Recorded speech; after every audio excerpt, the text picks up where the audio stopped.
In so many ways, this is a neat and accurate summary of the life of Christian disciples, recognizing one's lack of strength and turning one's attention to the divine.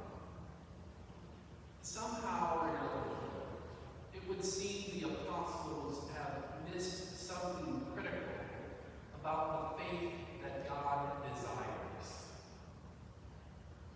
Presented with uncertainty, they feel unprepared, ill-equipped, and that is so natural and common. They react from a place of scarcity. If only they just had a little bit, then they would be ready for whatever unknowns they may face in the future, for whatever uncertainty may come their way. Perhaps a little more knowledge or wisdom, more power, more control, more certainty.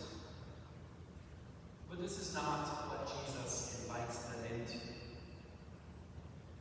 Now, we might hear the way that he replies to the apostles in two different ways.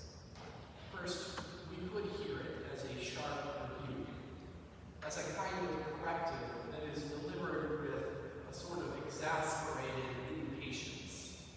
And perhaps this would be accurate. Can't know for sure. Let me suggest instead, though, that we hear these words in the second manner with a tone of tenderness, as a loving instructor.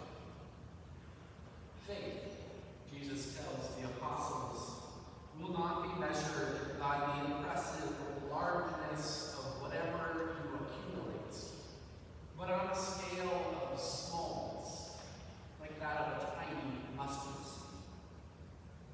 You need only to trust.